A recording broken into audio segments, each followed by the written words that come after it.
WIllie D Live. David, at one of his recent shows, that was, I believe that was at the Funny Bone in Kansas City. Missouri. Yes, sir. Kansas City, yeah. David said that he would not have kneeled on George Floyd's neck. He would have shot that nigga. For context, he was trying to get a black heckler off of him. And the black heckler, and I got to say this, the black heckler was very irritating. So me understanding comedy the way I understand comedy, I know you had to go in and try to eviscerate him. I get it. Yes. So you told him that you're trying to, you're showing why these white folks, these good white folks, why George Floyd got a knee on his neck. Right. Now, you would have been cool right there, perhaps, depending on how you look at it. You could have counted your losses or you could have counted your wins. Okay. But you took it a step further, and the crowd was, at that point, the crowd was audibly shook. But you took it a step further, and you said that you would never have kneeled on George Floyd's neck. You would have shot that nigga. You've had a week or so to think about what you said. Do you still feel the same way as far as the joke, upholding the joke and being defiant and unapologetic about it? I'm an advocate for free speech, right? Okay. The great Patrice O'Neal said that a funny joke and a bad joke come from the same place.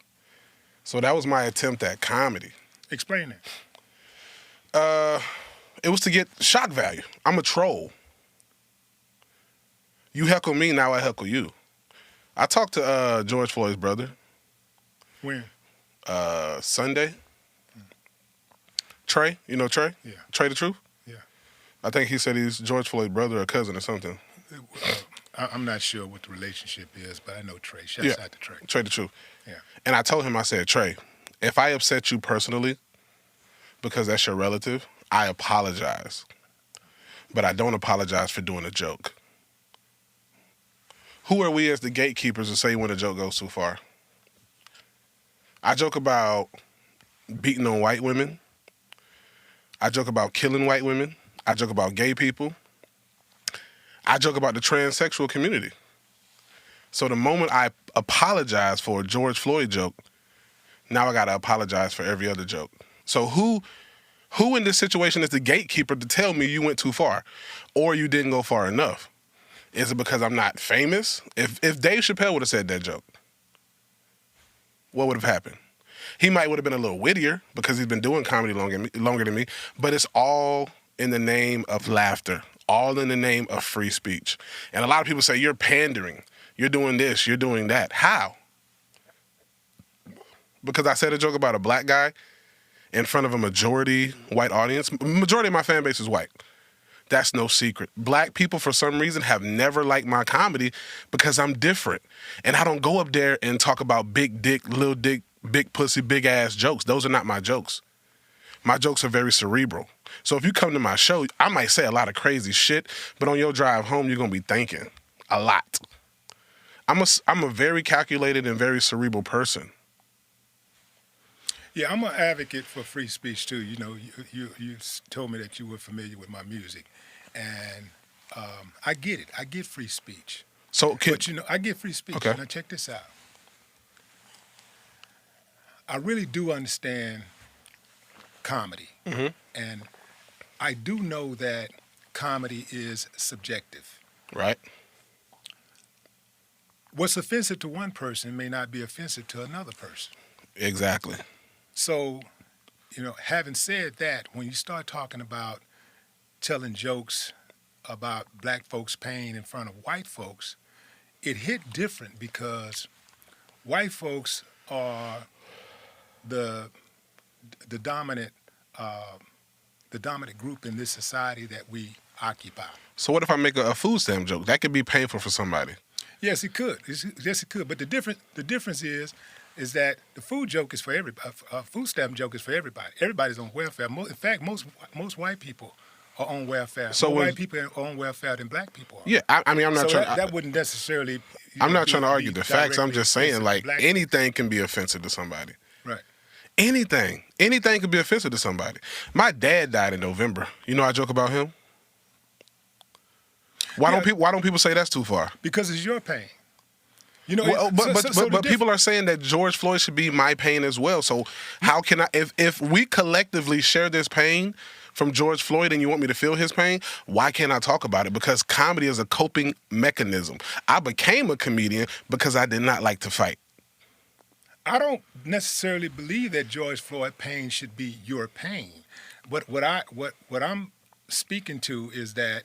But I should relate to it, right? No, but I think that anybody can relate to having empathy.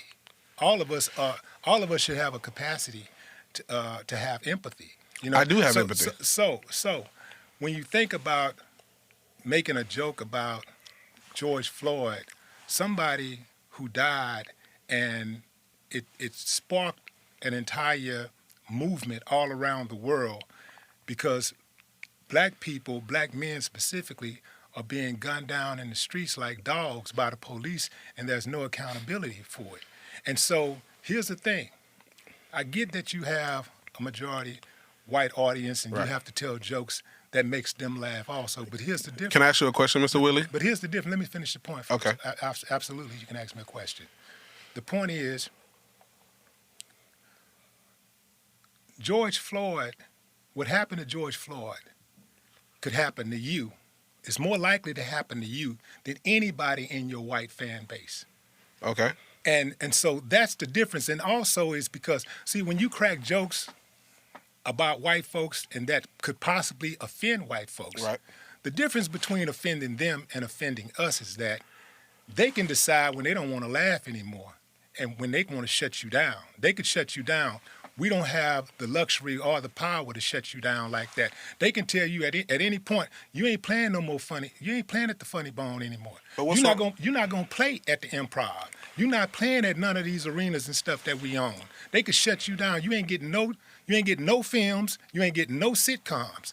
And that is the difference, I do believe, in why black comics will offend black people and feel no need to apologize. I don't believe but stay away from jokes that offend white folks. I don't agree. Explain. Because I have jokes that offend white people.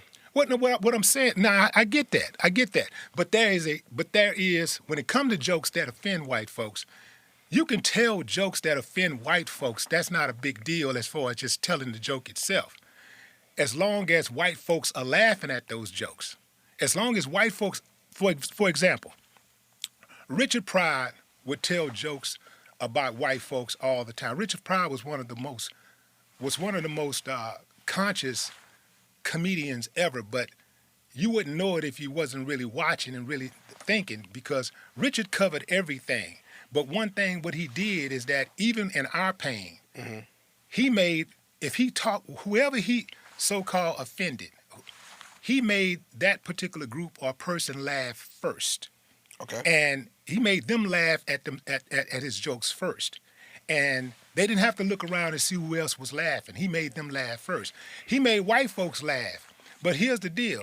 When you make white folks laugh at your jokes, and you're a black person, you making white folks laugh at your jokes, for example, that's cool. As long as at the end of the day, they know that they still hold the trump card. But what joke determines that?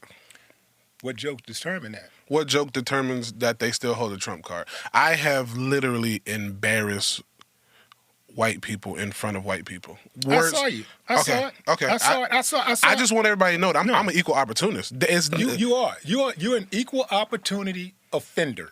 I get it.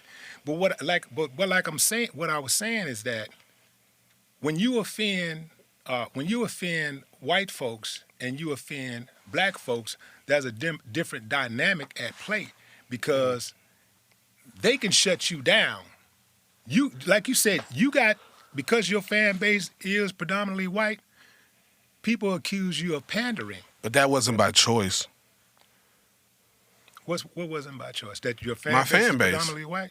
Let me tell you a quick story. I moved to LA straight out of high school. I was 19 in the city where I didn't know nobody. Mm-hmm. Bruce was my mentor at the time from Atlanta because I was going to his mics. You know, I went to all the black clubs that he told me to, and these people gave me so many problems. So I said, if I'm going to have problems in this entertainment industry, it's not going to be from people that look like me. And we both can sit here and agree that if I go do a black room, I have to limit my subject matter, period. This comedy is not about colors. It's more so about classism. Have you told any Holocaust jokes? Yes, I have plenty of Jewish jokes. You got Holocaust jokes? It's on YouTube. Oh, I got to see that. Because the reason why I asked, because a lot of black comedians that I know that will talk about slavery, they have yet to tell a Holocaust joke. Yes, sir. I have a Jewish joke. I want to hear that. I will find it. I roast battled a guy, and I made a Jewish reference when I roast battled him. What's the joke? This is like 7. I'll find it before the end of the episode, but I will find it for you. This is like 7 years ago. It's on YouTube. You don't remember the joke? I mean, it's been 7 years, but I will find it. But a Holocaust joke, that's something that seemed like. Well, it wasn't a Holocaust joke. It was a joke against Jewish people. Well, that's different. I mean, it's this. No. That's different because you're talking about. But we're talking about an event versus an individual. You're talking about a people. You're talking about. But that's an event. You're talking about a particular group of people versus exactly an event, an atrocity that Jewish people don't take lightly. But that's an event versus a group of people. But those are two different instances when it comes to comedy. Like, I respect you when it comes to rap. Like, I can't tell you how to write 16 bars, and no disrespect to you, but you can't tell me how to write a joke, and nobody else can. I get that. But here's the thing. So what I'm saying is, we can't tell you how to write a joke. But you're talking about a situation. You're talking about an event versus an individual. I didn't. So if we had to compare, it would be, David made a civil rights joke about the civil rights movement, because if we're talking about events, that's equivalent to the Holocaust. Not in the same dynamic as to what happened, but I'm saying an event, whereas we're talking about an individual, right? You get what I'm saying? Whereas you're trying to say making a joke about a Jewish person is not the same as making a joke about the Holocaust. And what I'm saying is, I didn't make any jokes about an event pertaining to black people. Have you made a slavery joke before? Yes, plenty. That's an event. It is an event, but we're talking about the joke that I'm right here right now for, because I have. If you go scroll through my Rolodex of jokes and my videos, because I'm not ashamed of anything, you can find many of jokes that we can sit here and pick apart. The George Floyd incident escalated into an event when it became a movement. Why? Why? Because it became a movement, and because people protested all over the world, because of that event. So how do you feel? It was that event that triggered the protest all over the world. So how do black people feel about white people protesting with them for the Floyd movement? I think that it depends. It depends. How can we pick and choose? I don't know how all black people felt. But I'm saying what I'm receiving about the white people that protested. I'm sure that there are black people who. I'm sure that there's a mixed bag of feelings. And let me ask you a question. When you spoke on me Sunday, wasn't that supposed to be a voice of black people? I don't know if that's the voice of black. That's my voice as a black man. But how many people were on your YouTube when you made that statement about me? I don't know. A few 10,000. Yeah, something like that. So at that moment, you're the voice for those group of black people. I'll take that. So right now, you should be the voice for that same group of black people. So how do you feel being the voice for a few 10,000 black people? How do you feel with having white people? When do you pick and choose when a white person is an ally? Because how can you say the people at my show were not allies? What makes them an ally? When they clearly are an ally, when you're helping and not hurting, when you're sitting. What's helping? Well, I can tell you what's not helping. When you're sitting in an audience and you're listening to a comedian on stage, making fun at of people's pain, and you're laughing and you're cracking, you just busting your guts laughing about it. Yeah, that's hurting. Those are not allies. What if they don't want to waste their money? But you can't tell me somebody that was pretty good. But you can't tell me that somebody that's laughing at that man's pain or those people's pain is an ally. Have you watched the full video, sir? I did. So did you see at the end that, towards the end, that a couple of the guys from the table fist bumped me and they didn't want to leave, but they only had to leave because they were all riding together? Yeah, that was pressure. Oh. Yeah, I felt like that was pressure. I saw him. I wouldn't have fist bumped you. I would have stayed on code. Why was it pressure? I wouldn't have fist bumped. So we can say that my George Floyd joke was pressure. Here's the thing. Like everybody, just because somebody black, all skin folk ain't kin folk. Who says that? I said it. Like people are calling me racist. How am I racist? I'm racist. Do you think I'm racist? Well, you can't be racist. Okay. Y'all hear that? Please not in that America. Up. You can't be racist. Okay, I just wanted to know. Yeah. Hey, walk us through that particular set of circumstances that night leading up to the punchline. What part do you call the punchline? Because the punchline was when the punchline. I would have shot him. I guess that was a couple, but the main punchline was when you said you would have shot him. I had a heckler who happened to be black. Don't care what color or ethnic background he was. Mm-hmm. And my job at that point is to shut you the fuck up so everybody else can enjoy the show. Got it. I'm a troll. I've been trolling on Instagram and Twitter throughout all of this. So if you take me serious, that's on you. I'm a comedian. And I'm on the spectrum. I have Asperger's. I don't know limits. I say whatever. I don't filter myself. You can ask anybody in my life. I say my whole life, I've been getting ass whoopings for saying whatever. So when I was on that stage, I said whatever because I'm in command. And if the boat is sinking, just like on the Titanic, I'm playing my motherfucking violin until that bitch sink. And I stand by that. And like I said, if I offended you on an individual level and you want to reach out to me, like you, I talk to you. I talk to Trader Truth. I talk to a couple of other people, right? And like I said, if I offended y'all on an individual level, I do apologize. But I'm not apologizing for the joke. Because then where does it stop? So, Dave, this sounds like to me a person who thinks that perhaps he could be wrong, but if I apologize, then I gotta apologize for something else. So I don't want to be on the hook for. I don't feel like I'm wrong. I don't want to be on the hook for an apology. I don't feel like I'm wrong. You don't feel like you're wrong. No, sir. So why can people make O.J. Simpson killing a white woman joke? I don't think that's cool. But it's been done. Yeah, it's been done.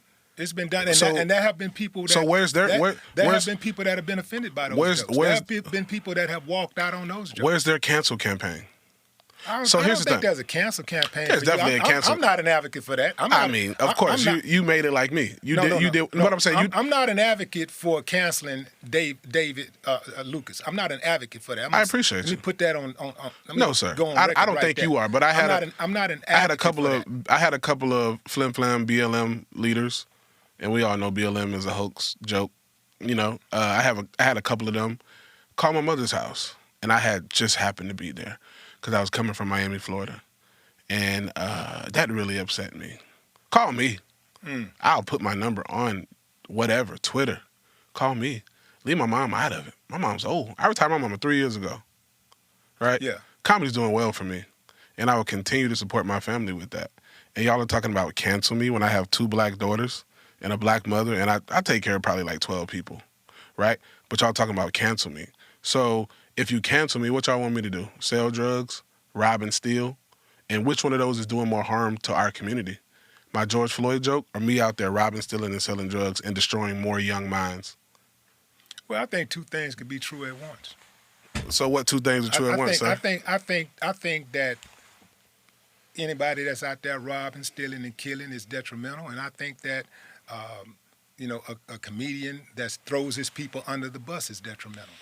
I think that in that particular instance, and my opinion is that you threw your people under the bus. Any of your rap lyrics throw people under the bus? For the sake of appeasing appealing to Who your says white audience. I just said it. But I'm saying, how can you say that? I opened my mouth. No. I'm saying that I get the physical aspect of you saying. Oh shit! I get the physical aspect of you saying that, but I'm like, who's here to say that I was doing that? I was doing that for me. Everything I do on stage is for me, sir. I don't. Damn, what? I don't do jokes to appeal to anybody. I do what I want, and I will continue to do what I want because that's what comedy and free speech is about. And I'll live and die on that hill. Like, let me ask you: do you regret any of your rap lyrics? Yeah. Are you going to be apologetic for it? Yeah, I have been. Why? At that moment, it meant something to you to say that. Yeah, but here's the thing: when you know better, you do better. So I'm not. I've only been headlining for 2 years. But you know you're smarter than most people though. So you got there's a shorter curve for you. Yeah. Thank you for acknowledging. Yeah. So yeah. I mean, trust me, bro. I mean, look. Here's the thing. Like, obviously, you know, you're a grown man. You live in a free country. You're free to say whatever you want to say about anything you want to say. You know, speak on. But just as you have the right to say whatever you want to say, we have the right to oppose what you have to say. Do you oppose these new rappers? Huh? Do you oppose some of them? I do. Some of them are great. You seen how disrespectful these young people are? Yeah, well, well, some of them I oppose. Some of them. Let me put it like this: for some of them, what they say, I oppose. I don't oppose it because it's free speech. I oppose some of the things they say. Yeah, but there's a such thing. But don't try to cancel the funny guy. But I'm not trying. Not you, but I'm just saying in general. Yeah. Like, don't try to limit what we have to say. Yeah, but have you ever had a joke, a thought of a joke, and you said, "That's funny, but that's a little too far"? No. You never did that before. Why? Why would I stop my creative process?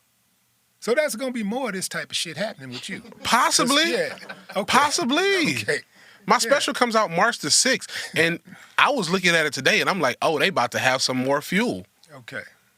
All right. But like I said, it's for me. I've always done comedy for me. When did you start comedy? So I roughly started at about 17, 18. I was on the MTV show Yo Mama, and the head writer noticed that I had a good knack for writing jokes, and he suggested that I do stand-up, but I was an actor first. So I moved to LA. They gave me an internship at MTV, and I loosely did comedy, but I didn't take it serious. And I was doing a lot of acting gigs, and then I had a daughter real young, like at 23. So I stopped doing all entertainment to be a father. I got a factory job to make sure that my daughter was taken care of. And then the girl I was dating at the time, who is the mother of my second child, saw how miserable I was. And she said, I'll give you 1 year to chase your dreams. And I think I was 28, 29. It was like 4 or 5 years ago. So I was like 28. And she said, I'll give you 1 year to chase your dreams, and you better go out there and do it. And that 1 year was pivotal in my career. I booked a movie. I booked a commercial. I became a door guy at the legendary Comedy Store. I got on the podcast Kill Tony. And then the rest is history. Well, congratulations for making it to the Hall of Fame for Kill Tony. Thank you, sir. Yeah, I saw that. You grew up in Macon, Georgia. Yes, sir. And tell us about this Macon Little Theater. You played there several times. Yeah, I used to be very active in the community theater program in Macon, Macon Little Theater, and also Theater Macon. A lot of church plays, a lot of school plays. When I was like in high school, I think Wild 'N Out was brand new, like 06, something like that. So I would in the cafeteria like reenact Wild 'N Out stuff. Like I've always had a knack for entertainment. That's all I've known. I mean, I played football, and then when my football didn't work out, entertainment. Yeah. You grew up around a bunch of rednecks, you told me. Mm-hmm. Like, I grew up. How did that affect your upbringing? It let me know that America's not as racist as the news tries to portray it, because according to that, I should be dead, right? Or at least something racist should have happened to me, according to what our people put out. So you grew up around rednecks and you never had a racial encounter, a racist encounter? Never. Never? No, I actually have a great story for you. My family owns property out in Monroe County. I was riding my dirt bike, and it bogged out in a creek, and I couldn't get it out. And do you know what was right over the hill? A Klan rally. No lie. And did you wander over there? Well, I was just trying to get my dirt bike out, right. And I was scared as hell because I've only heard that the Klan is here to kill me. So my heart's beating fast. I'm like 12, 13 years old. And these people helped me get my dirt bike out and told me to get out of here. Look here, nigga, we gonna help you get that dirt bike, but you don't come around here no damn more. We gonna hang you. But I lived. So, but you were scared to death. I was scared as hell. But why were you scared if there was no? Because that's what was put into me. That you know the Klan is bad. Have you ever ran into a Klan member? On a daily basis. I live in Texas. Wow, sir, I'm talking about you ever ran into somebody with a damn pillow sheet over their head. You know what I'm talking about, No. a pillowcase. No, I haven't. So you never ran into a David Duke. So you only know what they've told us. And I'm not taking up for the Klan, but I'm saying this is what was put into my head, is that they were bad. And I thought I was about to die. What do you think the premise of the KK Klan, what do you think their mission statement is? From what I've heard, is to keep their bloodline pure. And, I mean, people often don't even know what racism means. Racism, the basis of racism is a fight for resources. That's the basis of racism, is a fight for resources. Is that not True. the basis? True. So what? So if a white person called me the N-word, he's not fighting me for resources. So is that really racist? Well, if a white person calls you the N-word, knowing the history of that word, he's not necessarily racist, but he is a bigot. But what opportunity did he take away from me? Has a white person ever took opportunity away from you? Well, he could have taken the opportunity away from you to just go on about your business and be happy and have a good day. But for you, has a white person ever took an opportunity away from you? Yeah. How so? So I used to be The boxer.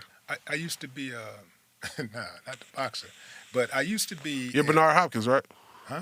I'm joking. Shouts out to Beehive. Shouts out to Beehive. I used to be a door-to-door salesman for the Houston Chronicle. I used to sell newspaper subscriptions. Okay. And my supervisor, who drove us around and let us out to go and walk the streets and Right. stuff like that, he would drop us off in the neighborhoods where people had already had bad experiences with the newspapers and stuff like that. So he gave you a bullshit And then route. he gave us the raggedy routes. He would give the black guys the raggedy routes. And, the white guys would jump out. And some of these guys were like 14, 15 years old. I'm a grown man at this point. I'm 21, 22. So, I need to pay bills. Right. And so I might be out there for 4 or 5 hours, trying to get a couple sales to pay my bills. These little white kids jump out in a brand new neighborhood, get out there and write 6 orders up right quick and jump back in the van and smoke weed and ride around for the rest of the day. This was my, former supervisor. Was it a white neighborhood? Yeah, it was. So that's called relativity. Explain. You buy from what you can relate to. Yeah. Well, I think that's part. I don't think that's racism. That's true in a sense because Why you didn't go to the black neighborhood? That's true in a sense because I buy every day myself. Why you didn't go to the black neighborhood? I buy every day from people that I necessarily can't relate to as far as culturally, but I relate to them as far as individuals and human beings. Black people so that's don't not even necessarily true. Black people don't even like to live around black people. Some black people don't. When black people get money, where they move? I'm good. You live in a black neighborhood? I think I'm a move. I'm a move where I'm gonna live where in the best area that my money can afford. Why? So I'm not going around looking to live in a white neighborhood and here's another thing. But according to statistics, a lot of times we say white neighborhood, and these neighborhoods are mixed. It's not just white people. It's black people. It's white people. It's Hispanic people. It's Asian people. What's the predominant ethnic background in your neighborhood? It's mixed. What do we call mixed? I think probably the predominantly. I don't know, because I see everybody, bro. I really can't say. So you get it. I probably see just as many Hispanics as I see whites. I see about the same amount of black people. So you get it. What do I get? You get that we should not be seeing color. It's not that deep. It's really not. Like, I can't speak for you because you came from a different generation.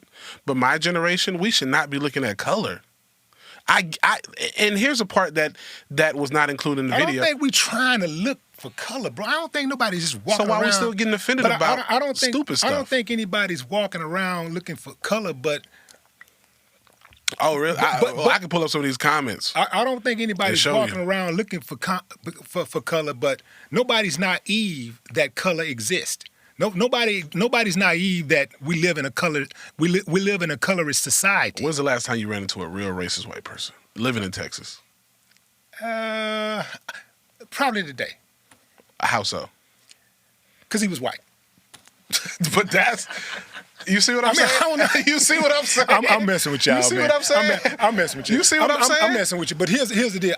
As far as like outwardly somebody, acting racist toward me, I don't get that. I don't really deal with that. Your generation, sir. I don't really deal with that because I'm not in. I guess I kind of on one end, I'm not in an area where, like, I'll say the police can be aggressive toward me or want to be aggressive toward me. Why is that? Because I'm from the hood, so I lived in the hood for a long time. Isn't every black person from the hood? But hold on. There's no generational wealth. No, well, not really. Everybody not from the hood. Every black person. My kids are not from the hood. Let me say this: every black person that's alive right now is either from the hood or one generation away from the hood. Black people. Not every. Come on, bro. It's not that bad. So if you're from the hood, maybe a couple.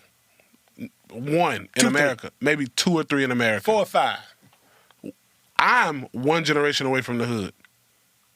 Yeah. Okay. And everybody in my age demographic should only be one generation away from the hood because there was no black wealth. Well, we had it, and they took it. We had it. We had it with Rosewood. We had it with so many other. We had it with a whole lot of. We had it with Tulsa. We had it with a lot of townships all throughout America. They came in and they destroyed those townships. Okay. They destroyed it. So we had it. It ain't like we ain't never had it. We had it, but they destroyed it. So we had to go back and rebuild. So that's what. So we're finally coming back around to your point. Why do you feel like black people think the white man is their worst enemy? I don't know if all black people think that the white man is their worst enemy. Because I don't necessarily think that the white man is my worst enemy. Mm-mm. But I do recognize that a lot of what we see that go on in this country, white men are at the head. White men do run. White men do run the prison system. They do run the court system. So now that we know that, they do run Congress. They do run Wall Street. So a lot of the decisions that are made in this country are made by white men. A lot of decisions that adversely affect black people are made by white men. So now that we know that, what do we do?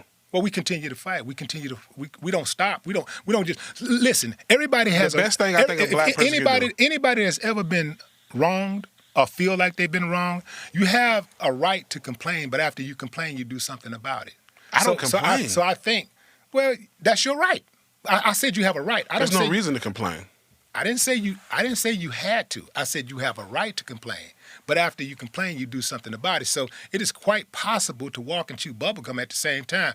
I think that it's a disservice and it's just really disrespectful when people say, stop complaining, stop complaining. You can complain about, if you feel like you've been wrong, you can complain, but complaining have never fixed anything. No. So you can speak on it, but you continue to better yourself and you continue to march forward, you continue to progress. Mm-hmm. That don't mean that because somebody did you wrong, you just, sit and you wallow in grief. You get up and you get out there and Do you make feel like a something lot of pop. our people do?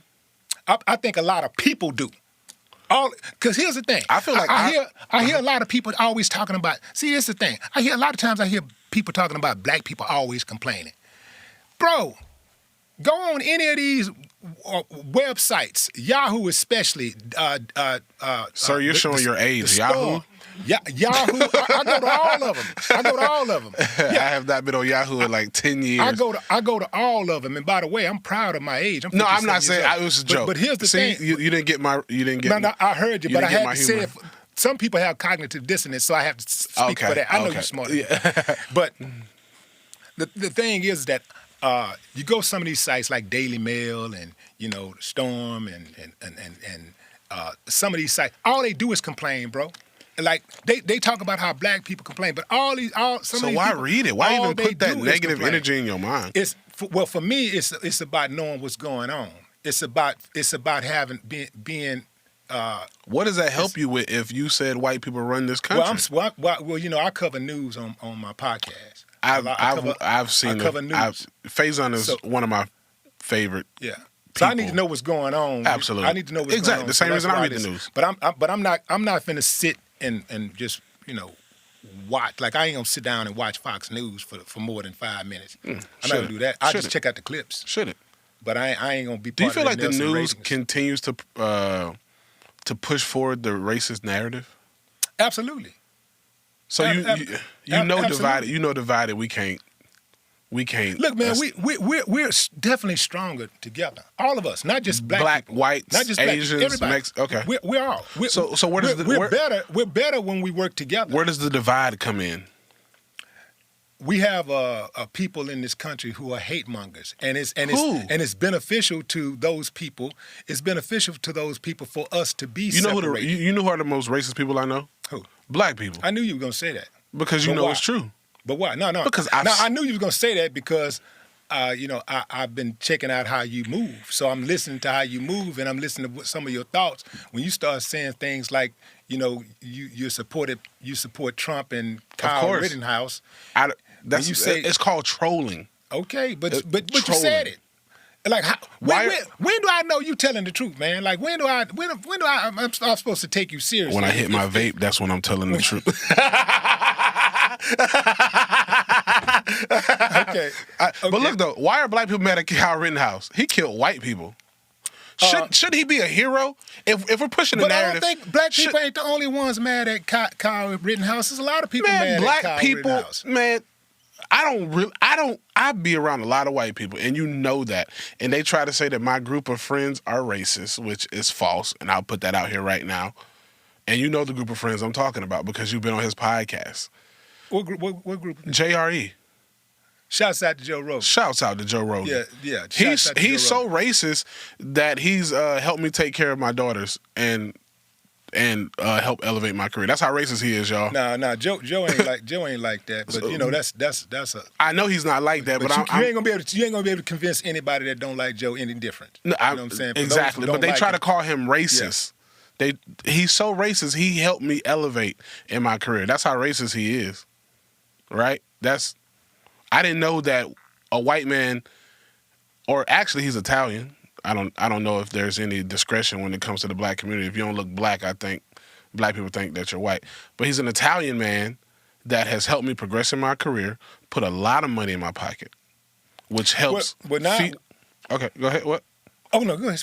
Which helps take care of my daughters, feed my daughters, and helps me take care of my mom. My mom is on my payroll because I feel like that's how it should be. You raised me, you took care of me, so now it's time for me to take care of you. Now, I personally don't believe this, but now you're gonna have people saying, "Well, that's why you rocking with Joe because he takes care of you. But I just told you I just told you where racism comes from. Where does this come from? For a fight for resources. He's making it to where we don't have to fight for resources. Joe is the most equal opportune, level-headed person I've ever met in my life. Solid human being. And even when when they were trying to cancel him, there was a lot of stuff he could have said that he never once came out and spoke about. Well, that could have been like the big joker when you play spades. Like, You're not gonna get any argument out of me with Joe. No, I don't want. I know Joe. Of course you do. I know him as a person. I know him as a person he's a too. decent dude. But I'm saying this for the audience that is gonna intake this audio and intake this visual. That's who I'm speaking for, sir. You're a level-headed individual. We spoke on Sunday. I know you're a level-headed individual because, you had your little YouTube rant, but then when I spoke to you on the phone, you were a totally different human being. And I'm sure I'm a totally different human being than the person that you saw on stage. Why did it have to be a little rant? Why couldn't it be the big rant? I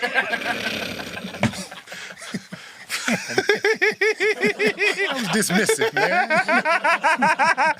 I like this guy a lot, man. WIllie D is amazing, boy. I'm about to fucking... tell all my MAGA supporters to stream the Ghetto Boys. I'm good on MAGA, bro. I'm good on MAGA. Let me ask you, what's wrong with Trump? What's wrong with Trump? In your eyes. In my eyes, here's the reason why I don't like Trump. Because he tells the truth? No, my sister tells the truth. You know what I'm saying? That don't mean nothing. It's a lot of people tell the truth, but also he tells a lot of lies too. What lies? I'm saying? Y'all don't focus on any of the lies that he tells. Y'all just talk about the truth. Every politician lies. But here's the thing about Trump. Here's why I really just don't like Trump. Okay. Trump, before Obama ran for president, Trump had never questioned the nationality of a president. He never went after... Ethnicity. Nationality is different. Ethnicity. Yeah. He never... No, he questioned the nationality of Barack Obama. Oh, yeah, whether he was American or not. Yeah. You're right, yeah. Trump, just conveniently, he never publicly just went after a president. But just... He was a troll. But here's the thing, just coincidentally, we get the first black guy who looks like he can become president, and here come Trump with all of this vitriol out of nowhere. Where's this coming from? I mean, he's been around because he saw through Obama. He's been around politicians for a long time. He saw through Obama.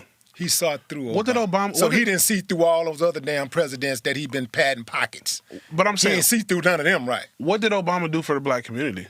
What did any of them do for the black community? Trump gave us resources. What resources? What's that act called that he did for the black colleges? The economy was amazing. What act? At the end of the day, I'm American. Yeah, me too. Okay, so you know that domestic imports and exports is a big part of making our dollar strong. Did you have more money in your pocket during his presidency? I have more money in my pocket every year. All right. It don't matter who the president is. And that's what a lot of people got to understand. Look, fam, whether it's Trump, Biden, whoever, ain't none of them going to affect my bottom line. But the strength of the dollar would definitely affect your bottom line. The strength of the dollar going to do what it do no matter who in office. No, that's not true. Because these presidents are selected. And let me tell you. So? And let me tell you. So you're a conspiracy theorist. Let me tell you something about Donald Trump. Okay. Let me tell you something I know about Trump. Please. And the rest of them. I'm waiting to meet him. So if he watches podcast, Trump is no different than any other rest of them. All of these presidents, they're pawns. They get to have a personality, and they get to have one, maybe two hobbies while they in office. Couple of hobbies that they can act like are major platform initiatives. That's what they get. Everything else is part of the grand plan. And you either gonna get in line with that grand plan, or they're gonna give you a street like they're gonna put you on Elm Street like they did JFK. Now that's what's gonna happen. I don't care who the president is. Okay. So if you that big and bad, and you want to buck the plan, if you're going to just buck the system like that, you wouldn't be in court. You wouldn't be have all these charges against you if you was that big and bad. Trump ain't that dude y'all think he is. Y'all think he all... Who is y'all? You and your MAGA people. That's y'all. I've never announced a political affiliation. I'm a Republican. And you are too. Whether you want to tell your audience you are a Republican. You can't say. Let me speak on that. Okay, let's speak on it. I want to hear what you got to say first. Because you're a Republican. Tell me why. Because everybody like you, a successful career person who has had a successful career with rap, now you have a podcast. I saw your G-Wagon outside. Come on, man. Come on, bro. Okay. I came up here in a four-door pickup truck. Like, bro, what is you saying? You're a Republican because you care about finances. And I'm sure you're a loving father. You're not a loving husband because I don't see a ring on your hand, but that's no disrespect to you. But you care because finances matter. And that's the same thing that Ice Cube was trying to preach when the black community turned against him. So you're equating having a concern for your finances with being a Republican. That's all I care about. Okay. And some of the views, black people are Republican. Okay, so here's black people are Republican because I'm assuming you grew up Baptist. I just grew up, man. Oh, come on, man. We playing semantics now. I just grew up. You didn't go to church growing up? I've heard your music. It's very times. Church influenced. Okay, a couple of times. Yeah. What does the Bible say? Yea, though I walk through the shadow. Okay, yeah. You want to pick that one up. But what does it say about gay people? Be fruitful and multiply. Oh, yeah. I don't know. What it say? Come on, man. He trying to save his sponsors right now. What it say? I thought we were coming here to have a candid conversation. I'll hook you up with something. No, yeah. Please do. I will. Please do. do. I really like your podcast. But what does the Bible talk about? Right is right and wrong is wrong. Why does the black community not get that? Right is right and wrong is wrong. So let me ask you something. Can I play devil's advocate? I don't know how your audience will take this. Okay. What's this word that black people like to use all the time when it only benefits them? Karma. So black people got a lock on the word karma? I've never heard a white person say karma. You never heard a white person say karma? No, have y'all? Oh, you heard white. They probably was fucking a black guy. I've never heard a white person use the word karma. We're talking about the George Floyd joke, right? Okay. This is what the whole podcast is about. Can I play devil's advocate? Go ahead. And people, please don't try to cancel me for having an open discussion with Mr. WIllie D. We're talking about the word karma, right?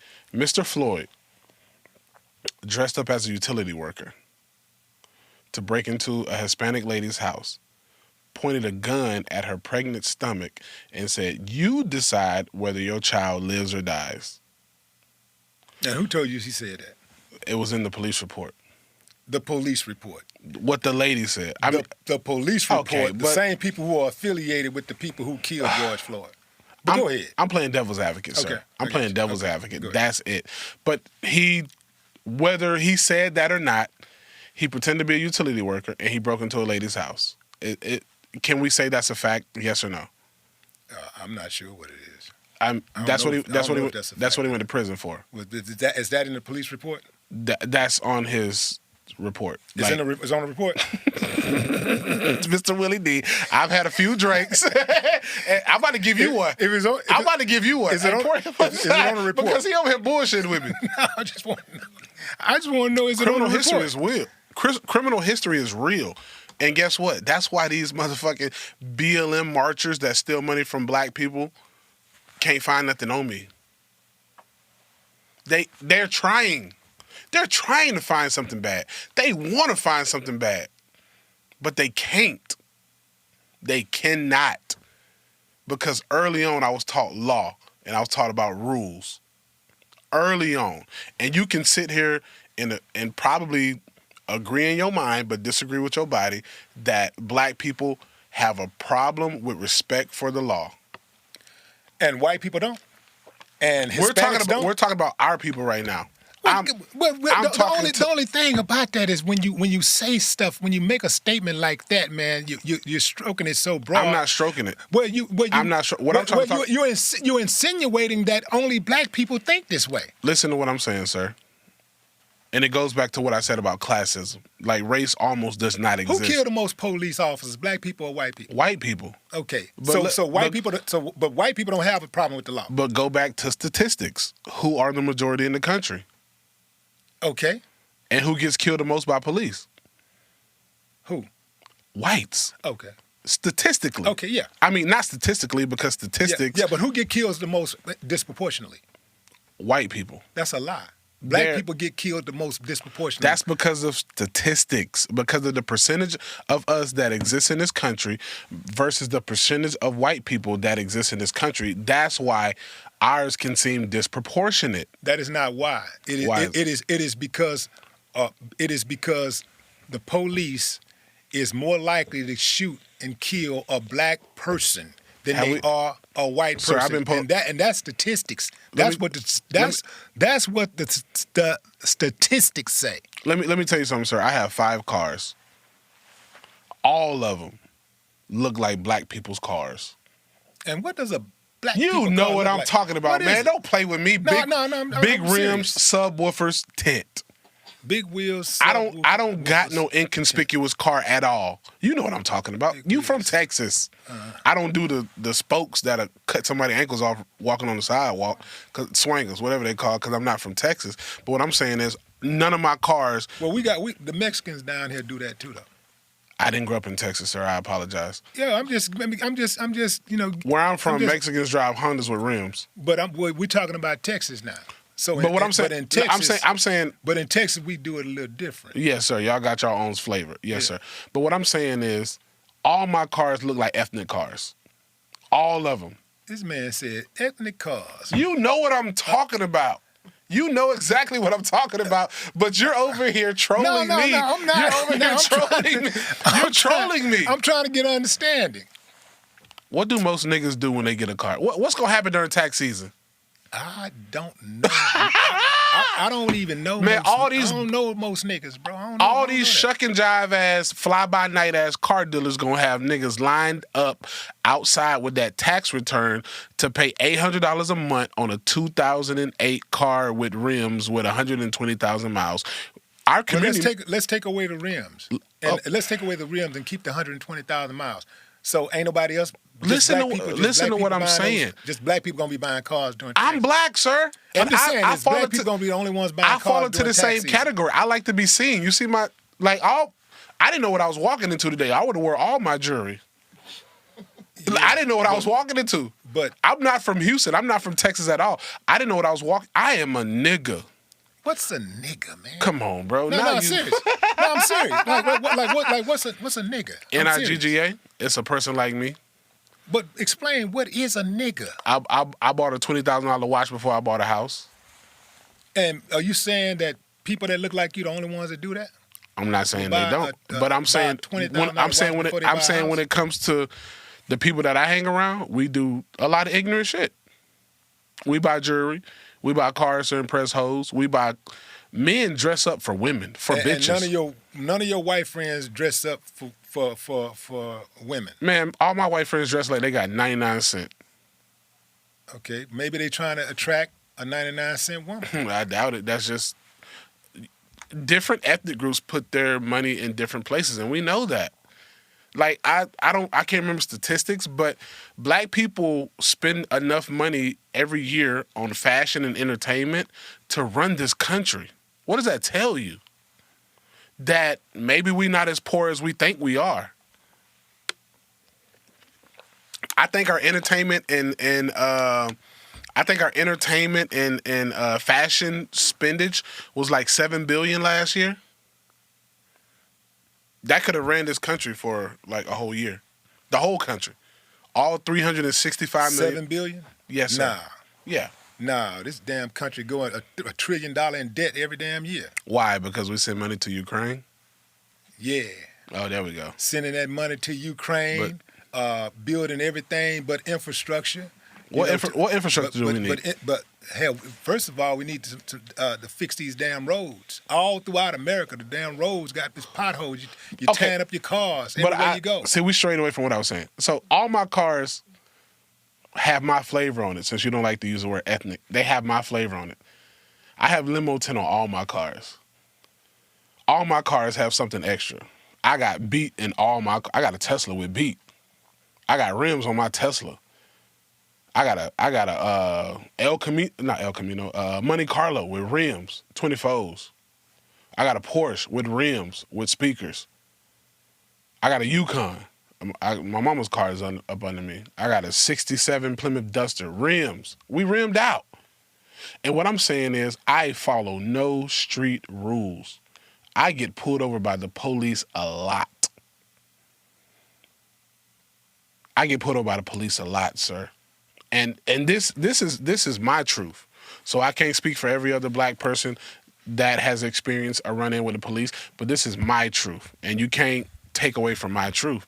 I've been pulled over by the police drunk. I've been pulled over by the police with drugs. I've been pulled over by the police with illegal guns in my car. But I have one thing that I do. I watch a lot of body cam footage every day. I fall asleep to that shit. I watch body cam footage because I study this shit. I watch body cam footage every day, sir. And I have one thing that I don't see in a lot of this body cam footage, and that is respect. When I get pulled over by the police, my hands are on the steering wheel, my windows are rolled down, and my radio is turned down. I've never had a gun pulled on me. I've been pulled over drunk before. Yes, sir. No, sir. You need my license, sir? Do you mind if I reach in my glove compartment? And they can call it buck behavior. They can call it yes or massa behavior. But my goal at the end of the night is to get home to my kids. My goal... No, I wouldn't go that far. I wouldn't go that far. As far as what? Like, I wouldn't go as far as saying that's buck behavior. I think... But I'm saying I think that is getting home at the end of the night. Like you say, that's proper behavior. Like, the thing is that I get that part where... Go watch some body cam footage tonight. I get the part where... 99% of the black people that get pulled over, what the fuck you pulling me over for? That is a lie, bro. I watched the body cam footage. Bad, bro. 99%, man. Come on. Okay, 85%. All right, I get a better statistic. 85%. So again, this is just black folks being disrespectful to the police. I watch white people too. Nobody else doing it. White people are crazy. So why just mention black folks? Because that's my ethnic background. But when you saying just black, do you understand that when you just say... I don't. Do you? Because I don't. So, okay, so you don't understand that when you make statements like that and you say the black folks, you don't understand that if you're not quantifying that people will say that, he's trying to make it seem like only black people doing this. Fuck them people. Didn't y'all say George Floyd pain should be my pain? So goddamn it, we should do better as a whole. If George Floyd pain has to be my pain, we have to do better as a whole.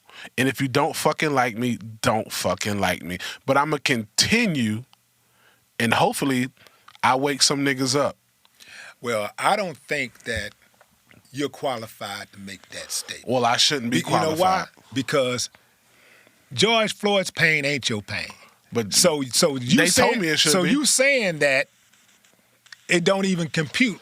So at what point do I get disqualified to feel empathy for George Floyd? Where did I get disqualified for that? When you made that statement. How? When you said that you would have shot him. How many niggas have joked about George Floyd? That's not on a public platform. I don't know who these niggas are. I don't know that. I just don't. Maybe I just hang around the wrong people. And I'm gonna tell you, I haven't made it. And I'm not around. Yeah, maybe because I don't hang around people who make jokes about George Floyd. Me and my black homies. That was a tragic event. That was tragic. Let me tell you something real. And the same thing that happened to George Floyd could happen to either you and all your black homies. It could, but it's not likely to because I follow law. You follow law. So yeah, I'm not taking a fake 20 into a store. Have you seen any? Have you all of these police murdering black folks over the last decade or so? I study these body cams for a reason. We saw on camera. We saw on camera. Are you saying that in all of those cases that the police was right? I'm an advocate for the police. That none of the black people complied. I'm an advocate for the police. None of those black people complied. In every case I've studied, and studied the George Floyd case. There are a lot, and even Mike Brown, and even Sterling, who was selling the CDs, where is it, New Orleans? And even the guy selling the loose cigarettes. There are a lot of steps as black people. If our goal is to get home, there are a lot of steps we could have taken to make sure we get home. So as a whole, black people say police are racist. They say police are racist. That's what the fuck I hear black people say all the time. So if you know police are racist and you know that they're scared of you, why not comply? If I get pulled over, I'm not saying, what the fuck you put me over for, man? Fuck you, pig. Because now you got him on edge. Whether it's a black, white, Asian, whatever the fuck he is, that man want to get home just like you want to get home. So, sir, here we go. Can I reach for my license? Can I reach for that? I did that before. I don't feel comfortable. I've told police that before. I'd rather you put me in handcuffs and I direct you to where my stuff is at. What's the little kid name who got killed? Rice? Passing with the gun. Rice? What's his first name? Tamir. So how do you reconcile Tamir Rice murder? Okay, when I was growing up in Georgia, right? I grew up by a grandfather who was born, even though he married a half-white woman, whatever, if that means something to y'all motherfuckers. I was born with a grandfather who wouldn't let us play with no type of guns, not even a water gun, because he knew what green light that could mean for a police officer. I wasn't allowed to have a water gun, a cap gun, a gun with an orange tip on it because my granddaddy knew what that meant. We don't have those type of people anymore that instill those same things into us. When I was growing up in the South, and I'm not 50 years old, I couldn't go spend the night at nobody's house until my mama and my granddaddy and grandmama met those people. We didn't know who they people is. I'm like, well, I can't just spend the night in their house. We didn't know who their people is. Maybe they don't got the same values that we got. You've probably heard that. Who your people is? You date somebody, who your people is, girl? Oh, okay, them good people right there. Everybody don't got the same fucking values. Everybody don't. If Tamir Rice was white, would he be dead? I don't know. Maybe. You think the police would have just did a drive-by on a little 10-year-old white kid? Possibly. Playing with a little gun? How 10 years? Why was he playing with a fake gun? I'm just asking you, do you think? Why was he playing with a fake gun? You're a smart guy. Do you think? Where were his parents at? Where was Tamir Rice's parents at? Could have been his parents could have been in It does matter. It does matter. Because my mom would have never allowed me to go to a playground with a fake gun. If Tamir Rice, no. You don't think he'd be dead if he was white? Yes. You think he'd be dead? Where are the parents at? Where are the parents? You don't think he would be dead if he was white? Yes, I do. You think he'd be dead? Yes. Where are the dead white kids who was playing with a play gun before in the history of the United States? Maybe they were taught better. Where are the dead white girls? Where are the dead white kids that play with a toy gun? You know how this works, man. They got to perpetuate stereotypes. They only going to put the black ones in there. What happened? So you don't think what happened in Vegas when the black kids jumped on the white kid? Like, what are we talking about? I don't want to play semantics. I want to talk about our community and my George Floyd joke. I don't want to play semantics. I want to talk about how we can do better as a whole. And the way we can do better as a whole is to challenge these fucking parents to be parents. Your kids should not be playing with play guns at all. At all. Red tip, water gun, I couldn't play with none of that shit because my granddaddy understood the severity of playing with a fake gun. Do you ever do you ever question the integrity of the people who make those play guns and sell those play guns to the parents? It's called money, man. I'm just saying, do you ever question them? Do you ever call them out? I mean, because if that's the case, then we got to question why these niggas fry chicken at KFC. Like, there's so many things we can question, but I'm talking about parenting. So you know that my kids only can use YouTube Kids because there's too much bullshit floating on regular YouTube. I don't want my kids knowing about homosexual sex. I don't want my kids knowing about heterosexual sex at this age. We have to parent better. If we want to do better as a community, we have to parent better. What happened to the community? Where grandma at? My grandma used to fuck me up. I'm sure your grandma used to fuck you up too. Her name was Zioni. She's tatted on my arm. My grandma. We used to call her Mom. She only fucked me up once. And that's all it took. That's all it took. And you started rapping and selling newspapers. Yeah, I started selling newspaper and rap. Come on, bro. Sure did. Damn. You know these parents don't fucking parent. Shout out to Ernestine. YouTube parent these new kids, and that's why they're so unruly. We have to parent better as a whole. If we go, I don't. Here's the thing, man. We can't.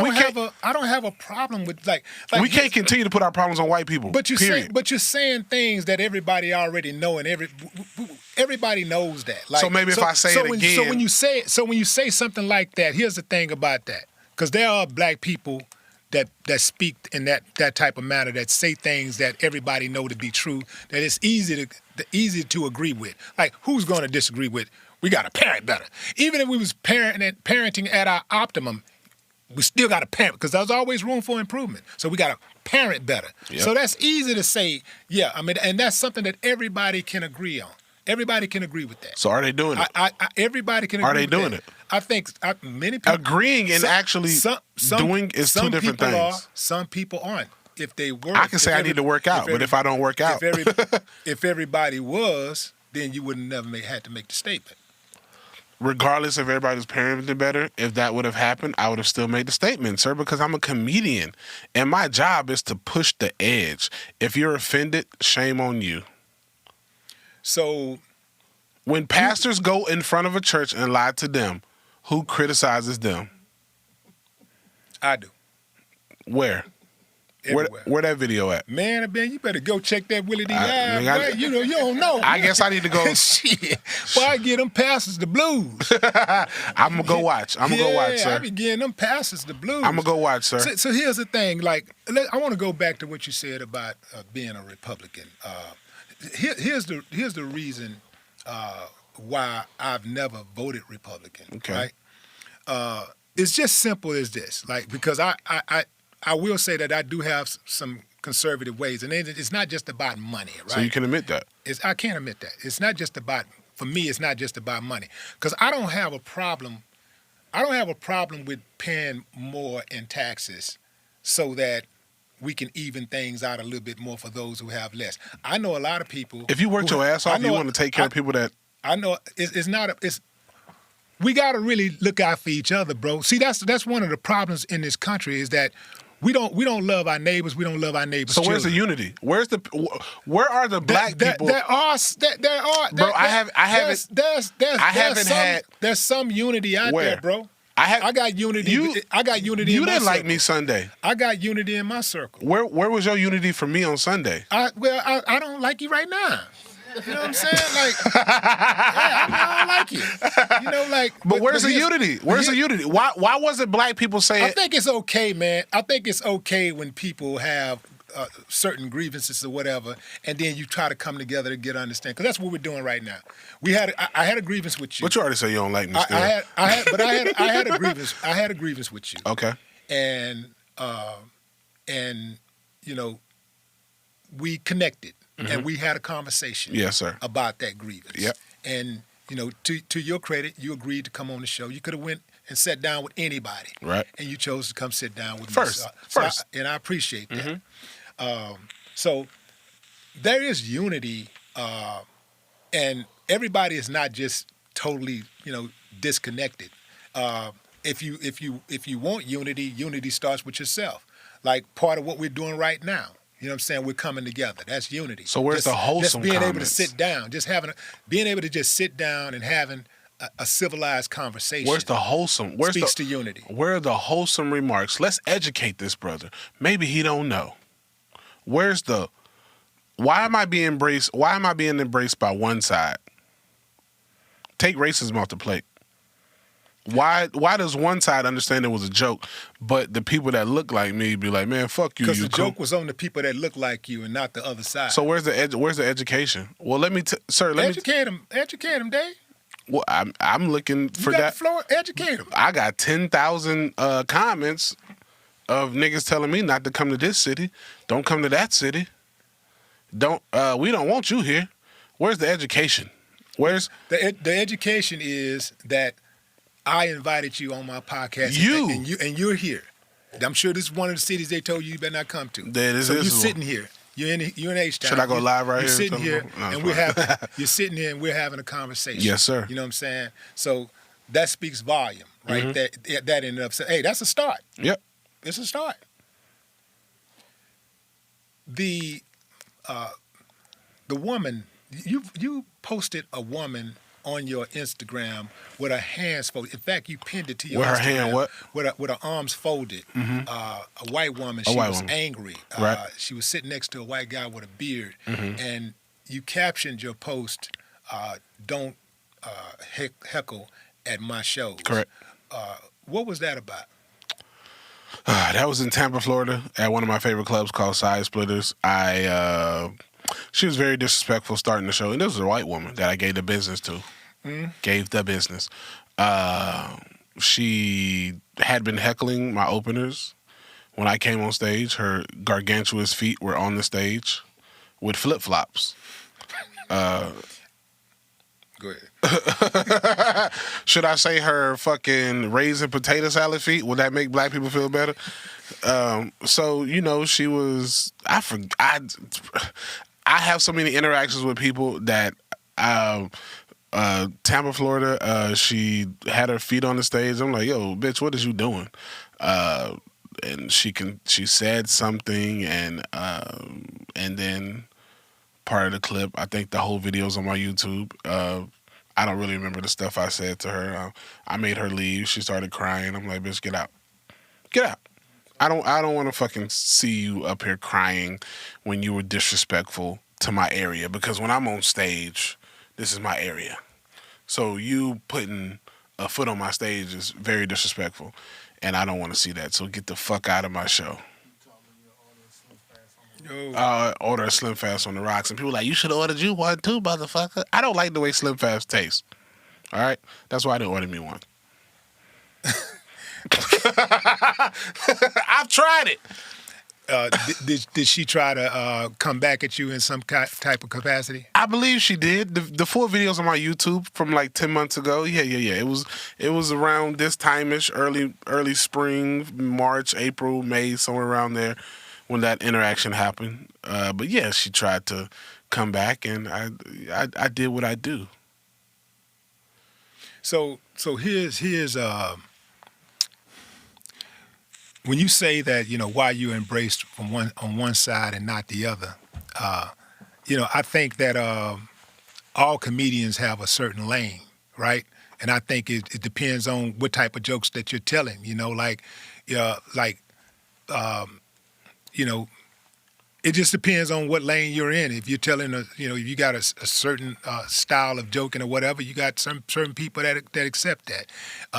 If you are, speaking another way, then another group is probably going to embrace you more. Like that was a time when Dave Chappelle, majority of his audience, well, I guess it still is, but he didn't have as many black fans. Great friend of mine. He didn't have like just as many black fans, coming out to see him, and now it's like he won them over. He figured out how to do jokes that that resonated with both sides. And because we have different cultural experiences, different jokes are going to hit differently with different crowds. What were you rapping about 2 years in? What was I rapping about? Yes, sir. 2 years in. I've been headlining for 2 years. I was rapping about politics,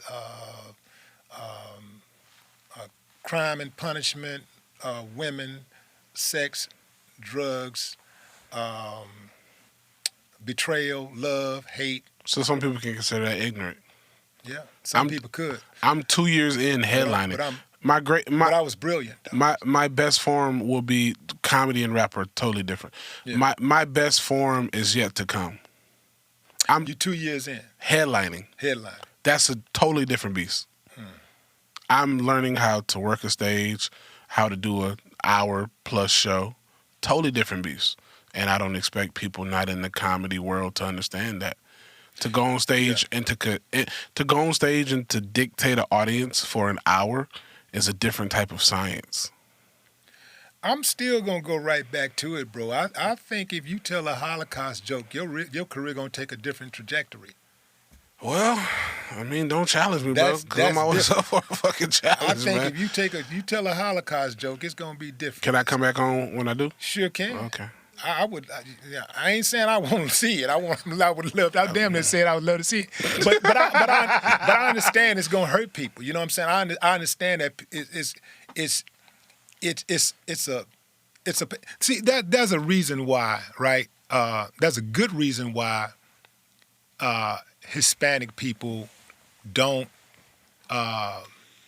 make fun at people or take lightly of people disparaging Cesar Chavez. There's a good reason. But who jokes hold about on. Cesar There's a Chavez? good. I'm just saying. There's a good reason why they don't. There's a good reason why white people don't take lightly of people joking about JFK. There's a good reason why Muslims don't take lightly of people joking about Muhammad. I don't know a Muslim comedian. Okay, well, I'm saying that if you joked about Muhammad, you would feel their wrath. You know Shane And Gillis? the reason why, let me just say this, the reason why is two reasons. One is because they revere them. Two is they don't want you to get comfortable disrespecting their people, the people that they hold in high regard. Is George Washington revered in the white community? Yeah, he's revered. Shane Gillis has a funny joke about him. Yeah, well, certain white people go. Some white people can get it. How Certain white people can get it. Come we keep that. moving the goalposts. I'm not moving the goalposts. I'm just saying. I'm saying that it depends on a particular situation or who a certain person is. If certain people have been, certain people are held in a higher regard than others. It's just what it is. And so especially when you start talking, especially so who's the if you highest start regarded talking white about person in your eyes the highest regarded white person that you feel is off limits? Off limits. Yeah. White person off limits. Let's see. Off limits, white person. JFK. You think so? I think if somebody, I've never heard anybody crack jokes about. But JFK. but you're not out there in the comedy streets. Well, I am, but I just haven't heard it yet. So here's a point that I will make is that I've watched a lot of the comedy that I watch. Who? I may not listen to what I'm saying. A lot of the comedy that I watch, I may not even know the guy's name. You know what I'm saying? But I watch the jokes. Like I watch a lot of stuff that's on Netflix, but I'm just not familiar with the dude's name. Okay. I'm really not familiar with the comic's name. Not even the newest black guys. I'm really not familiar with their names.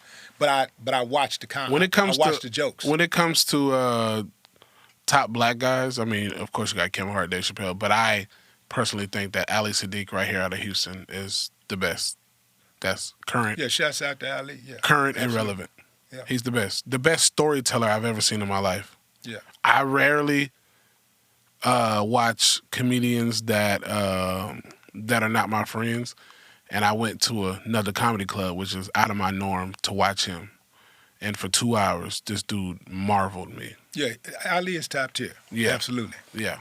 We can agree with that. Goddamn, we made a breakthrough. It's a breakthrough. Yeah. So we might go get a fried chicken dinner tomorrow, right? Some casserole or something like that, for some your quinoa. taste, Some quinoa. Yeah. Do you believe that there'll come a time in comedy, in the comedy space, where a person will be able to tell a joke and not have like basically a movement, as far as people, going against what he's saying. That's what we're fighting for. That's what we're fighting for. That's what we're fighting. That's all I'm fighting for. Free speech. When I'm on that stage, I'm the court jester. Yeah. I'm there to dictate your emotions. I'm a dictator at that point. That's all we're fighting for is free speech. That's all we want. All us comedians, that's all we want. We want the opportunity to try to be funny. Whether it's funny or not is left up to the reception of the audience. But we want the attempt to try to be funny. That's it. That's all we're asking for. It's not that hard. When you're watching a comedian on stage, turn your emotional ears off. I do. I was in L.A., man. I heard plenty of racist jokes that I could have been like, man, fuck you. But what does that get me? Put out of that comedy club? An opportunity to not grow my career? So what do you do when you hear the racist joke? If it's good, I'm like, hey, you did that. I don't know how you pull that off, but it's good. But if it's bad, I'm like, yo, man, you could have said this, maybe take that out. You didn't have to be so blatant, But I get it. It's an opportunity. It's an attempt. If I'm going to understand you correctly, you're an equal opportunity offender. Yeah. And it doesn't matter who you offend. Like you take joy in offending people. Why not? Yeah, you actually. How can you live like that? When you made your rap, were you catering to a certain group of people? Yeah, I was. I was catering to people who was who was struggling. So what happened? Who had been betrayed. I was catering to people who had been betrayed. So what happened to the people that were offended by what you were saying? Do you care about them, or are you gonna keep doing you? Good point. You got me there. You got me. At what point do I care about what you think if I'm doing something that's true to me? But what's true to you? What does that mean? What's true? What's true to me is saying what I want. That's what's true to me. Saying what I want in the attempt to be funny. You have a daughter, right? Two daughters. 9 and 4. Would you just say whatever you want to your daughters, even if it offended them? Yeah, my daughter. That's such a funny story because my 4-year-old the other day, she's like, Daddy, why you always call me Naka? I'm like, what? She's like, Naka. You always say Naka. I was like, oh, nigga. I'd be like, baby, that's just how I talk. Huh. That's just how I talk. What would you say if a white person called your daughter that? They did. And what happened? What was I told my 9-year-old, I said, baby, it's just a word. It only has the power you allow it to give it. I said, were you offended? She said, no. She said, I just thought it was stupid. I said, well, there you go. She's stupid. So call me stupid. But don't call me a coon. Don't call me a sellout. Don't say I should be canceled. Just call me stupid. I'll take that. I'm stupid. David, you're stupid, man. There we go. You're stupid. In the attempt to be funny. In the attempt to be funny, you're very stupid. I'll take that. I appreciate that. Call me an idiot. David, you're dumb. You're an idiot. What else can I call you? It doesn't offend me. This is the first time I've ever insulted anybody on my show. What else can I get away with calling you? Whatever you want, because the words don't mean shit to me. Yeah, I get it. I tell you what, man, this has been an enlightening discussion. I'm glad I could come, sir. Yeah. So hopefully we continue to fight for free speech. And all you BLM motherfuckers, y'all can see me. My tour dates is on my goddamn schedule. Ain't nobody scared. You support BLM?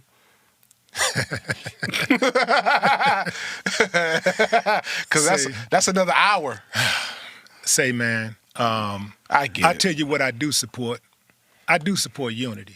And I'm serious, like not just unity between us, because I just don't believe that we're gonna make it as a society if we don't figure this shit out. All of us. We're not. I don't think we're gonna. I don't think we're gonna make it. I think this shit is gonna implode on us. You get it.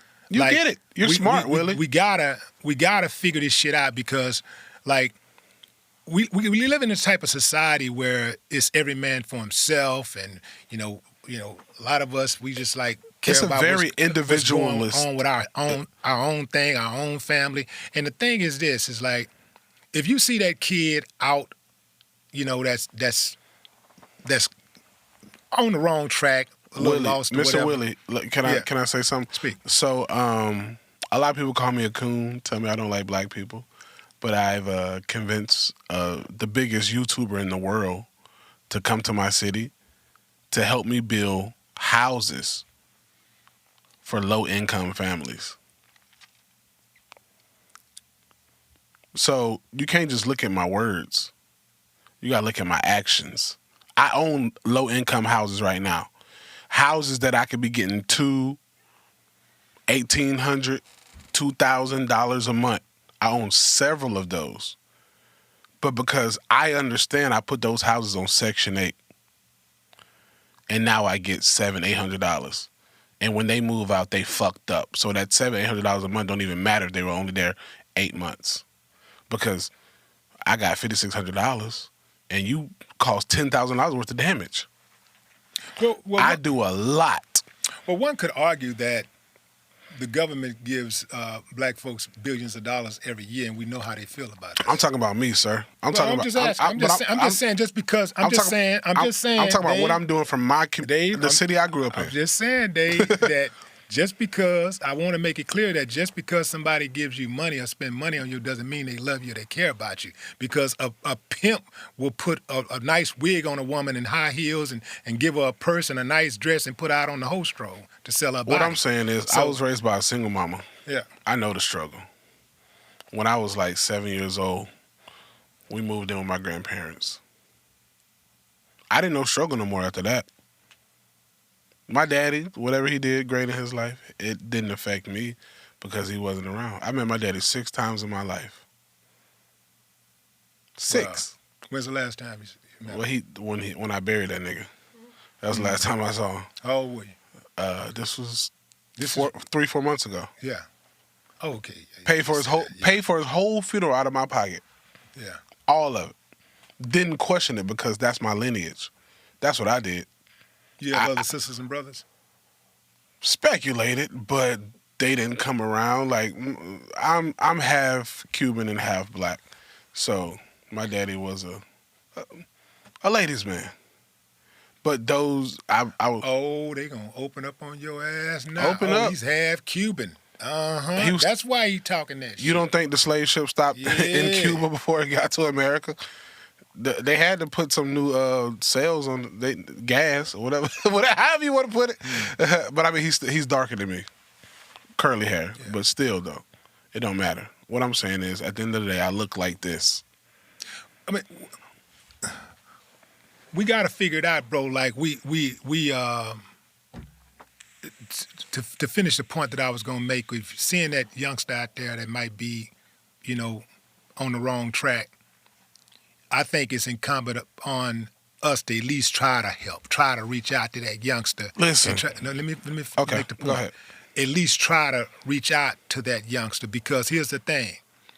Do we want that kid to continue on and be, you know, left to his own, to his own, or do we want a kid that we've actually tried to get, we actually gave some help to so he can better himself? It don't take a lot of times, all it takes is somebody reaching out and letting one of these youngsters know that somebody care about them, because a lot of times these youngsters don't get that. I do that. So I'm just saying that. I do that. I do a lot in the community. But I'm speaking about. I do a lot. I'm speaking about us as a people in a broader sense, and not just black people. I'm talking about us as a society. Absolutely. In this United States of America. Absolutely. We got to figure this shit out, bro, because we ain't going to make it. And everybody who talking about, let's go to war, that shit ain't going to turn out like you think it's going to turn out. It ain't going to go like you think. I don't care how many guns you got. I don't care how many rollers you got. What happened? It ain't going to turn out like you think it's going to turn out. What happened with the Not Fucking Around Coalition, NFC? Dude got he got popped. Okay. I just wonder. But yeah, any of these people in here right now, man, my boy Jay can. But he got popped because he wasn't fucking around. my boy Jay Can, man, he's a Houston native, great friend of mine. I consider him family, right? And he can tell. But you ain't let him open up for you. What? Come on, man. What we talking about? What we talking about, man? We both got two. But what I'm saying is, at the end of the day, any of these people in here right now can tell you how much I go back to where I was raised, or even here in Houston, man. I be in the hood, no security, just my own gun. Don't do that. What you mean? Don't do that. Don't do that. You ain't got nothing to prove. What I'm saying is, I be with him. I be with Jay Can. I be with Jesus Josh. I don't care. I don't care. You don't care about what? Nothing. No, you need to care about something. I care to a certain extent. I mean, I'm from this. I can recognize danger. I can smell it a mile away. But what I'm saying is, sitting around watching them damn police cams and shit. I do that. That's why I can access danger. I can talk my way out. I can joke my way out of it. Bro, I've been in some fucked up situations. Trust me. I mean, look at me, bro. I got a gun. I look like. But what I'm saying is, man, I give back. I don't put it on video. I don't need to, because that's not real. You know, for Christmases, anybody that has anything bad to say about me, you know what I'm saying? For Christmases, I'll put on my Facebook, hey, how many single mamas need $500? I'll take 15 single mamas. What about the single daddies? Man, fuck a single daddy. Nigga, Come on, bro. I mean, the single daddy need help. You should be out there busting your ass. Too. If he got 2-3 jobs, I'll help you out. But I'll take 15 to 20 single mamas every Christmas. Here go $500, boo.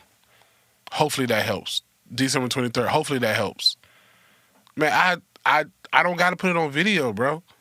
But I give money away. Check this out, Dave. I give it away because it don't mean shit. Check this out, Dave. I hear what you're saying about not highlighting your good deeds, but I'm actually a proponent of highlighting your good deeds, and here's why. Here's why. Because the moment you do something fucked up,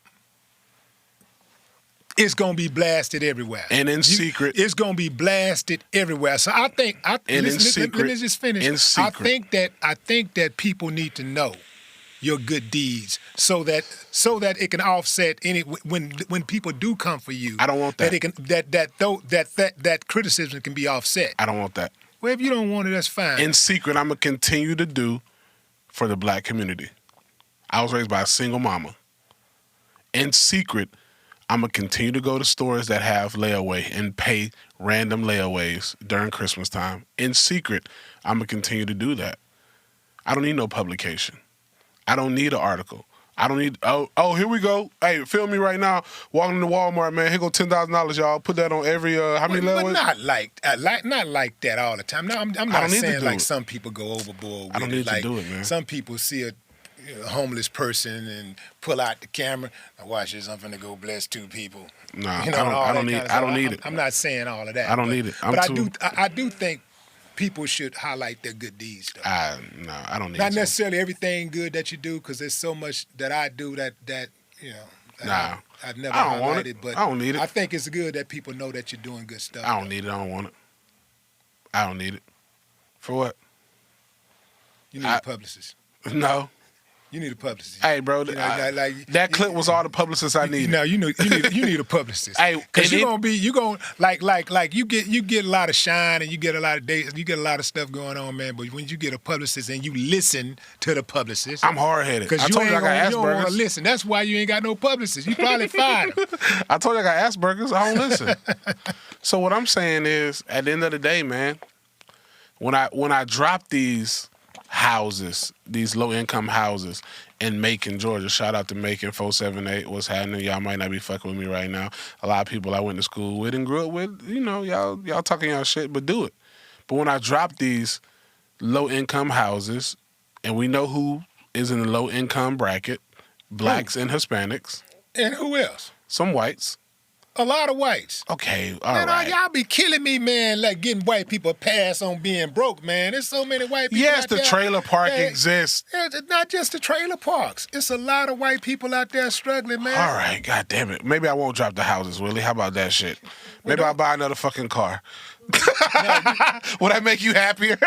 No, buy the houses, man. I ain't gonna get emotional about this, man. Buy the houses, man. Willie, I got to buy another car. Maybe I'll get me a G-Wagon, Willie. Buy the houses. I ain't got no G-Wagon, Willie. Buy the What the houses, fuck? man. Buy the houses. What kind of watch you got on, nigga? Hey, look, man. I got the G-Wagon because I didn't buy the houses. Maybe I won't buy the fucking houses. But I just play. When I drop the houses, man, you know what I'm saying, bro? Like, I got big plans for my city, bro. I'm about to open up a fucking whole, don't want to profit from it. I'm about to open up a whole multimedia center where black kids can come learn, any underprivileged kid, not just limited to blacks, but you don't got to pay for it. Let me show you how you can do this, what we doing right now. Let me show you how you can banner and get paid for it. Let me show you how you can learn how to work a camera and get paid for it. Let me show you how you can edit. I know how to edit. I know how to color grade. I know how to work a camera. I did all that shit. Let me show you how you can do this, and you don't got to just play football or rap. Or do comedy. No, they going to do comedy. They going to speak their mind. But yeah. As I said, man, earlier, man, comedy is subjective.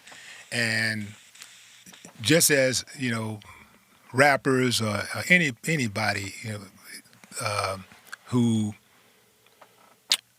exercises freedom of speech and counts on that being enforced, comedians have a right to say what they want to say. Thank you, sir. And that's all I ask. They also have a right to deal with the consequences that come with that. Yeah, the freedom of speech, but not a freedom of consequences. And if you're good with that, then that's what it is. Man, thank you for coming on the show. I appreciate you, sir. Absolutely. Ladies and gentlemen, David Lucas. Mm-hmm. David Coon Lucas. David Coon Lucas. No more talk.